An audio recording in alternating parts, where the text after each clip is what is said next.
2.34. What made you want to be a translator? It was something that I'd done when I was at university, and when I moved to Spain, it was difficult to get a job that wasn't teaching English. So I went back to England and I did a postgraduate course in translation. After doing the course, I swore that I would never be a translator. I thought it would be too boring. But I kept doing the odd translation, and eventually I came round to the idea because I liked the idea of working for myself, and it didn't require too much investment to get started. And actually, I enjoy working with words, and it's very satisfying when you feel that you've produced a reasonable translation of the original text. What are the pros and cons of being a translator? Well, it's a lonely job, I suppose. You're on your own most of the time. It's hard work. You're sitting there and, you're working long hours. And you can't program things because you don't know when more work is going to come in. And people have always got tight deadlines. It's really rare that somebody will ring you up and say, I want this translation in 3 months' time. Sure. That just doesn't really happen. Yeah. And the pros? Well, the pros are that it gives you freedom because you can do it anywhere if you've got an internet connection and electricity. And I suppose you can organise your time because you're freelance, you're your own boss, which is good. I like that. What advice would you give someone who's thinking of going into translation? I'd say in addition to the language, get a speciality. Do another course in anything that interests you, like economics, law, history, art, because you really need to know about the subjects that you're translating into.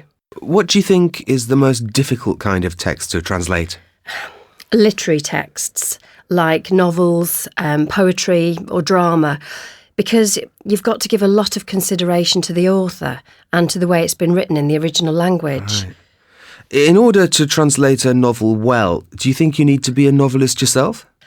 I think that's true ideally, yes. And is that the case? I mean, are most of the well-known translators of novels, generally speaking, novelists in their own right? Yes, I think in English anyway. People who translate into English tend to be published authors, and they tend to specialise in a particular author in the other language. And of course, if it's a living author, then it's so much easier because you can actually communicate with the author and say, what did you really mean here? Another thing I've heard that is very hard to translate is advertising, for example, slogans. Yeah, well, with advertising, the problem is that it's got to be something punchy and it's very difficult to translate that. For example, one of the Coca-Cola adverts, the slogan in English was "the real thing," but you just couldn't translate that literally into Spanish. It just wouldn't have had the same power. In fact, it became "sensación de vivir," which is sensation of living, which sounds really good in Spanish, but it would sound weird in English. What about film titles? Oh, they're horrific too. And people always complain that they've not been translated accurately, but of course it's impossible because sometimes a literal translation just doesn't work. For example? Okay, well, think of the Julie Andrews film, The Sound of Music. Well, that works in English because it's a phrase that like I can hear the sound of music. Yes. But it doesn't work at all in other languages. And in Spanish, it was called sonrisas y lágrimas, which means smiles and tears. In German, it was called meine Lieder, meine Trauma, which means my songs, my dreams.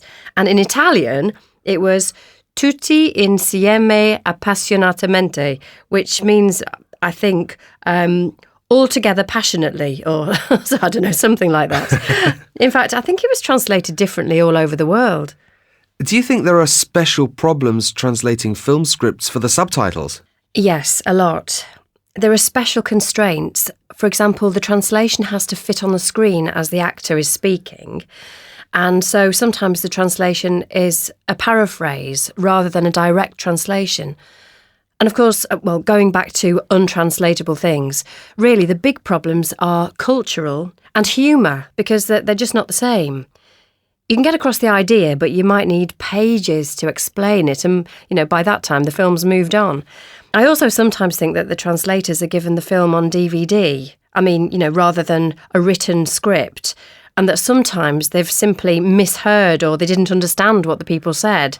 And that's the only explanation I can come up with for some of the mistranslations that I've seen. Although sometimes it might be that some things like humour and jokes, especially ones which depend on wordplay, are just, they're simply untranslatable. And often it's very difficult to get the right register, for example, with slang and swear words. Because if you literally translate taboo words or swear words, even if they exist in the other language, they may well be far more offensive.